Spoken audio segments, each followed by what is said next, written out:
বইপাঠ by আইকে চ্যানেলে আপনাদের সকলকে স্বাগতম। আমরা পড়ছিলাম চেপে রাখা ইতিহাস, আজকে পঞ্চম পর্ব।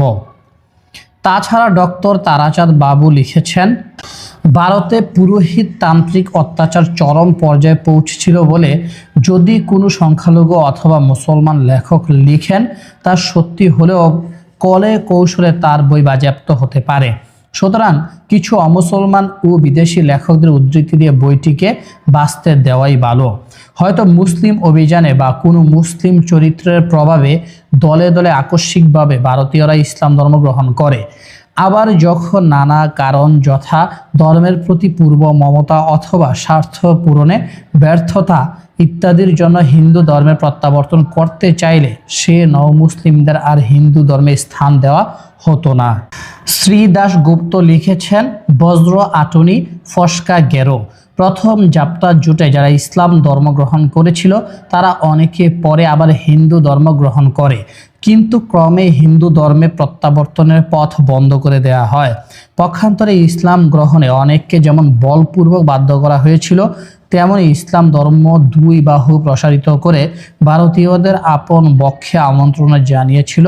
ফলে হিন্দু সমাজে নবগঠিত সংকীর্ণ ও কঠোর আইন কানুনে জর্জরিত বিশেষ করে নিম্নবর্ণের ও অস্পৃশ্য জাতিগুলো একই সাথে মানবিক ব্যবহার লাভের ও শাসক শ্রেণীতে উন্নয়নের প্রত্যাশাতে ইসলামকে বরণ করে নিতে অগ্রসর হয়েছিল। কেননা স্বধর্মাবলম্বীদের প্রতি মুসলিম সমাজ একান্তরূপে গণতান্ত্রিক ও সমদর্শী আপন সমাজকে সুসংহত করার জন্য হিন্দু নেতারা অনুশাসনাদিগকে যতই সংকুচিত করতে থাকলেন, ততই তাদের হাত থেকে পরিত্রাণের জন্য একদল, যাদেরকে বলা হয় নির্যাতিত হিন্দু, তারা আরও বেশি করে ইসলামের কাছে আশ্রয় প্রার্থী হলো। ব্রাহ্মণ্য শক্তি ভারতের বৌদ্ধদের প্রতি এত বেশি অত্যাচার করত যা অতীব দুঃখের বিষয়। বৌদ্ধরা মাথা মুন্ডন বা ন্যাড়া করতেন। অত্যাচার যখন সহ্যসীমা অতিক্রম করে তখন তারা দলে দলে ইসলাম ধর্ম গ্রহণ করেন। বৌদ্ধদের বলা হতো নেড়ে, তাই মুসলমানদেরকে অনেক অশিক্ষিত অজ্ঞ লোকেরা নেড়ে বলে ডাকতেন। এই নেড়ে কথাটি যতদিন থাকবে ততদিন ভারতীয় প্রাচীন হিন্দুদের বৌদ্ধদের প্রতি অত্যাচারের ইতিহাসকে জীবন্ত করে রাখা সামিল হবে। এ নেড়ে তথ্যের প্রমাণ এ পুস্তকের 54 থেকে 55 পৃষ্ঠায় আছে।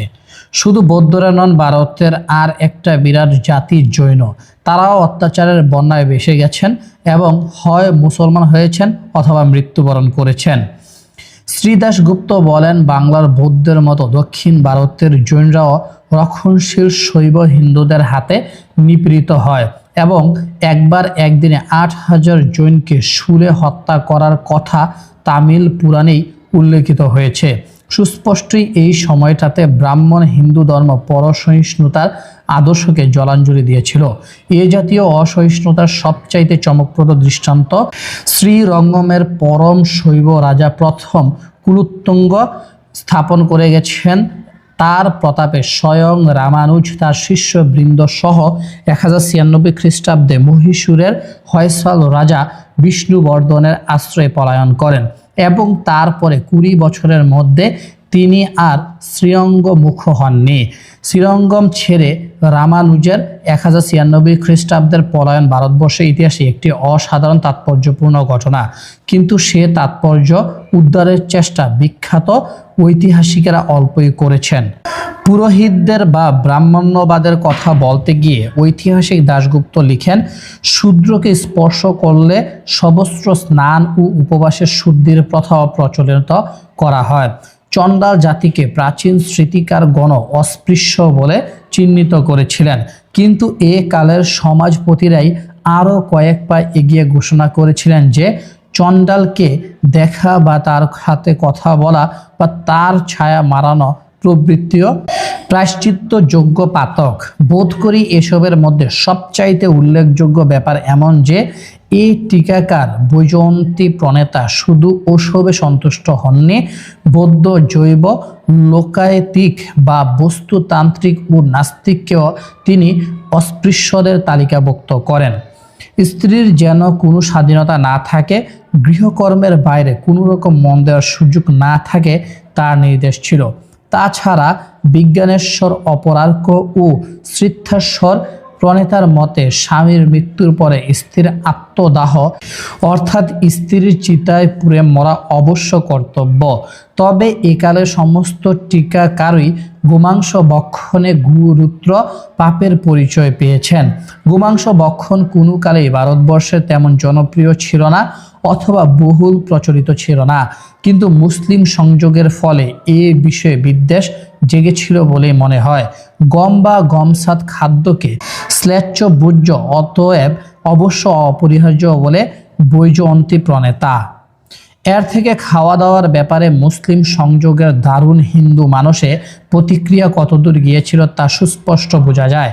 বাস্তব প্রয়োজনের চাপে গম বা গমজাত খাদ্য বর্জন করা সম্ভব হয়নি। একটু আগে ঐতিহাসিক সুরজিৎ বাবুর উক্তিতেও বল প্রয়োগ শব্দ ব্যবহার করা হয়েছে, কিন্তু বল প্রয়োগের তাৎপর্য জানা দরকার। ধর্ম মন ও মস্তিষ্কের একটা খোরাক। জোর করে তরবারি দেখিয়ে একজনকে কংগ্রেসকে বলান যেতে পারে, আমি আজ হতে অকংগ্রেস। জোর করে অস্ত্র দেখিয়ে কোনো কমিউনিস্টকে বলান যেতে পারে, আমি আজ হতে অকমিউনিস্ট। জোর করে মুসলমানকে বলান যেতে পারে আমি হিন্দু, কিংবা জোর করে কাউকে বলান যেতে পারে আমি মুসলমান, কিন্তু এ মুখের কথাটুকু মনের গভীরে অথবা মস্তিষ্কের কেন্দ্রবিন্দুতে স্থান পেতে পারে কি? আসলে আমাদের প্রাচীন ভারতীয় অশুদ্ধ পৌরোহিত্য যেমনই উদ্ভট, অসামাজিক ও অশ্লীল হোক না কেন, তার বিরুদ্ধে টু শব্দ করার উপায় ছিল না হয়তো। রমেশচন্দ্র মজুমদার লিখেছেন, শারদীয় দুর্গা পূজায় বিজয়া দশমীর দিন শবর উৎসব নামে এক প্রকার নৃত্য গীতের অনুষ্ঠান হতো। শবর জাতির ন্যায় কেবলমাত্র বৃক্ষপত্র পরিধান করিয়া এবং সারা গায়ে কাদা মাখিয়া ডাকের বাদ্যের সঙ্গে লোকেরা অশ্লীল গান গাহিত এবং তদনুরূপ কুৎসিক অঙ্গভঙ্গি করিত। জিমুথ বাহন কাল বিবেক গ্রন্থে যে ভাষায় এ নৃত্যগীতের বর্ণনা করিয়াছেন, বর্তমান কালের রুচি অনুসারে তাহার উল্লেখ বা ইঙ্গিত করাও অসম্ভব। অথচ তিনি লিখিয়াছেন যে ইহা না করিবে ভগবতী ক্রুদ্ধ হইয়া তাহাকে নিদারুণ শাপ দিবেন। বৃহদ্ধর্ম পুরাণে কতিপয় অশ্লীল শব্দ সম্বন্ধে উক্ত হইয়াছে যে ইহা অপরের সম্মুখে উচ্চারণ করা কর্তব্য নহে, কিন্তু আশ্বিন মাসে মহাপূজার দিনে ইহা উচ্চারণ করিবে, তবে মাতা ভগিনী এবং শক্তি মন্ত্রে অদীক্ষিতা শিষ্যার সম্মুখে নহে। ইহার সপক্ষে এই পুরাণে যে যুক্তি দেওয়া হয়েছে, শ্লীলতা বজায় রাখিয়া তাহার উল্লেখ করা যায় না।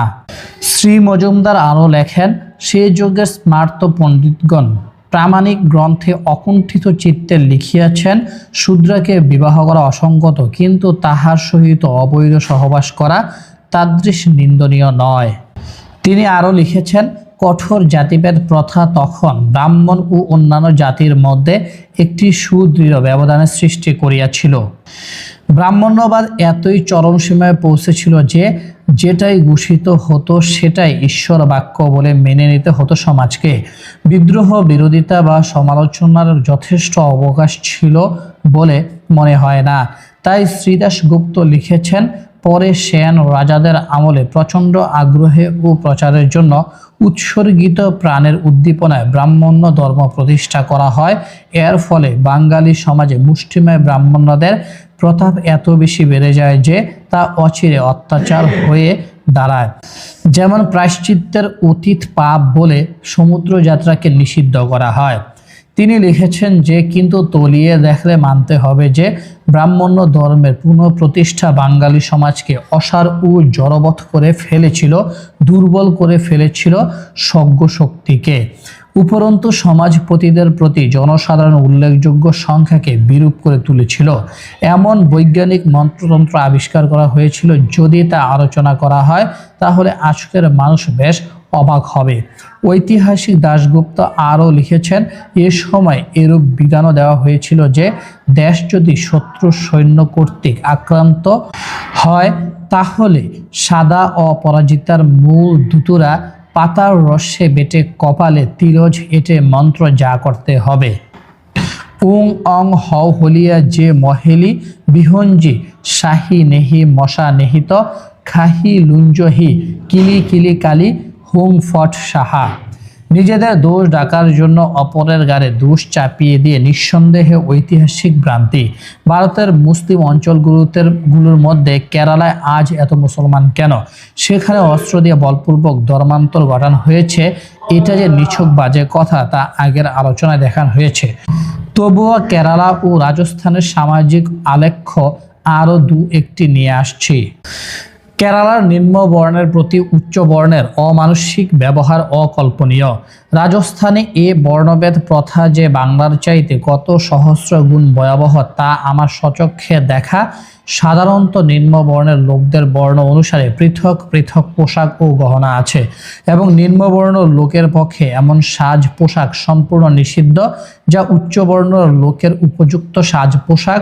1974 এর ডিসেম্বরে লক্ষ্য করেছি যে শহরাঞ্চলে কিংবা যোধপুর জেলার অন্তর্গত বুরুদ্দার মতো গ্রামে এসব বিধি বিচার শিথিল হয়ে যাচ্ছে, কিন্তু 1965-তে এসব নিয়ম অনেক কঠোর দেখেছিলাম। 1972-এর 27শে নভেম্বর আনন্দবাজার পত্রিকাতে ব্রাহ্মণদের হাত থেকে রক্ষা পাওয়ার জন্য উত্তর প্রদেশের 1000 হরিজনের বৌদ্ধ ধর্ম গ্রহণের খবর প্রকাশিত হয়। এর কিছুদিন পরে ডিসেম্বরের প্রথম সপ্তাহে উত্তর প্রদেশের বান্দাতে ধনবান ব্রাহ্মণদের সশস্ত্র আক্রমণে গ্রামশুদ্ধ হরিজনরা ঘরবাড়ি ছেড়ে শহরে এসে জেলা কর্মকর্তার কাছে আশ্রয় ভিক্ষা করে। সে সময় দিল্লি যাওয়ার পথে এলাহাবাদ থেকে যাত্রীদের মুখে শুনি, রাঁচি চক্রধরপুর রোডে অবস্থিত বাদগাঁওয়ের মিশনারি বিশ্ববিদ্যালয়ের শিক্ষক মাইকেল বোদ্রা আমায় বলেছিলেন তার বাবা একবার উচ্চ বর্ণের লোকদের মতো হাঁটুর নিচে ধুতি পরেছিলেন এবং তার এই স্পর্ধার জন্যে তাকে জমিদার বাড়িতে ডেকে প্রচণ্ড প্রহার করা হয় এবং তারপরে তিনি খ্রিস্টান হয়ে যান। এসব অত্যাচারিত, উপেক্ষিত ও লাঞ্ছিত মানুষেরা যখন ইসলাম ধর্ম গ্রহণ করতেন তখন তাদের আচার ব্যবহার, পোশাক পরিচ্ছদ এবং নাম পর্যন্ত পাল্টে যেত, অর্থাৎ পরিবর্তন লক্ষ্য করা যেত। আগেই বলা হয়েছে যে নিম্নবর্ণের লোকদের ঊর্ধ্বাঙ্গ অনাবৃত রাখতে হতো। এককালে কেরালাতে অমুকের স্ত্রী বা মেয়ে ইসলাম নিয়েছে বলার দরকারই হতো না, তার বদলে শুধু কুপায়া মিরুখ শব্দটি ব্যবহার করা হতো। কুপায়া মিরুখ শব্দটির অর্থ হলো গায়ে জামা চড়িয়েছে। অপমান সূচক বা হীনতা দ্যোতক এই রকম বহু আচার প্রথা ইসলামের প্রভাবে কেরালায় সমাজ থেকে দূরীভূত হয়। নিম্নবর্ণের হিন্দুদের ইসলাম গ্রহণের ফলে দাস প্রথাও বহুল পরিমাণে নিয়ন্ত্রিত হয়। কুলীন ব্রাহ্মণ নামে যে গোষ্ঠী সেন আমল হতে শক্তিশালী হয়েছিল তাদের আচার ব্যবহার না জানা থাকলে এই যুগের মানুষের অবাক হওয়ার অবকাশ আছে। মূল্যবান উদ্ধৃতি দিয়ে বলা যায়, কুলীন ব্রাহ্মণ হিসেবেও রাখতেন না, তারা কটি মেয়েকে বিবাহ করেছেন। তাদের মধ্যে কেউ কেউ অবশ্য একটি ছোট খাতায় বিয়ের পাওয়া যৌতুকের তালিকা লিখে নিজেদের কাছে রেখে দিতেন। পর্যায়ক্রমে বিভিন্ন শ্বশুরালয়ে গেলে শ্বশুররা তাদের কি কি জিনিস দিতেন তারও একটি তালিকা রাখতেন। ঐতিহাসিক অধ্যাপক শ্রী বিনয় ঘোষ লিখেছেন, কুলীন জামাতারা যখন শ্বশুরগৃহ যান তখনই তাদের সম্মানার্থে শ্বশুরকে কিছু অর্থ বা কোনো উপহার দিতে হয়। এ প্রথার ফলে বিবাহ বেশ লাভজনক পেশা হয়ে উঠেছে। একটি ব্রাহ্মণের যদি 30টি স্ত্রী থাকে তবে প্রতি মাসে কয়েক দিনের জন্য শ্বশুরালয়ে গিয়ে থাকলেই ভালো খেয়ে উপহার পেয়ে এবং জীবিকা অর্জনের কোনো চেষ্টা না করে তার সারা বছর কেটে যেতে পারে। বহু বিবাহ প্রথার ফলে কুলীন ব্রাহ্মণেরা এক নিষ্কর্মা পরবুক শ্রেণী হয়ে উঠেছে এবং বিবাহের মতো একটি সামাজিক ও ধর্মীয় অনুষ্ঠানকে নীতিহীনতার উৎসাহ করে তুলেছে। শ্রী ঘোষ আরও লিখেছেন, অতএব কুলীন ব্রাহ্মণেরা জীবন ধারণের একমাত্র অবলম্বন বহু বিবাহ করা। কুলীনরা বৃদ্ধ বয়সেও বিবাহ করে, অনেক সময় স্ত্রীর সাথে তাদের সাক্ষাৎই হয় না অথবা বর্জ্য 3-4 বছর পরে একেবারের জন্য দেখা হয়। এমন কথা শোনা যায় যে একজন কুলীন ব্রাহ্মণ একদিনে 3-4টি বিবাহ করেছেন। কোনো সময় একজনের সবকটির কন্যা ও অবিবাহিতা ভগিনীদের একই ব্যক্তির সাথে বিবাহ দেওয়া হয়। কুলীন কন্যাদের জন্য পাত্র পাওয়ার খুব অসুবিধা থাকায় বহু কুলীন কন্যাকে অবিবাহিতা থাকতে হতো। কুলীনদের ঘরের বিবাহিতা বা কুমারী কন্যাদের খুব দুঃখের মধ্যে দিন কাটাতে হয়। কুলিনদের এ ধরনের বহু বিবাহের ফলে ব্যভিচার, গর্ভপাত, শিশু হত্যা ও বেশ্যাবৃত্তির মতো জঘন্য সব অপরাধ সংঘটিত হয়। ৮০, ৭২, ৬৫, ৬০ ও ৪২টি করে স্ত্রী আছে এমন ব্যক্তিদের কথা জানা আছে। ১৮, ৩২, ৪১, ২৫ ও ৩২টি পুত্র সন্তান ও ২৬, ২৭, ২৫, ১৫ ও ১৬টি কন্যা সন্তান আছে। বর্ধমান ও হুগলি জেলা থেকে তথ্য সংগ্রহ করে এক এক ব্যক্তির এতগুলো করে স্ত্রীর অস্তিত্ব জানা গেছে। কেউ যেন মনে না করেন এসব কাহিনী শুধু আদিম যুগের, বরং ঈশ্বরচন্দ্র বিদ্যাসাগরের জীবদ্দশাতেই এসব ঘটনা ঘটেছিল বলে 1867 সনে দেশের লেফটেন্যান্ট গভর্নরকে দরখাস্ত করা হয় যাতে আইন করে বহু বিবাহ তুলে দেওয়া হয়। সে দরখাস্তে এ রকম সব তথ্যের প্রমাণ ছিল। সে সাথে এ কথাও লেখা ছিল যে এসব রীতিনীতি হিন্দু ধর্মের লেখা নাই, বরং এগুলো মন গড়া আইন। তাছাড়া আরও বড় কথা যে 1871 ও 1873 খ্রিস্টাব্দে বিদ্যাসাগরের স্বয়ং বহুবিবাহ সম্বন্ধে দুখানি বই লিখেছিলেন। বিভিন্ন শাস্ত্র থেকে অসংখ্য উদ্ধৃতি দিয়ে তিনি প্রমাণ করে দিলেন যে কৌলিন্য প্রথা এবং বাংলাদেশের কুলীন ব্রাহ্মণদের মধ্যে যে উচ্চ বর্ণের কন্যা দানের বিশেষ রীতি আছে তার পিছনে কোনো শাস্ত্রীয় বিধান নেই।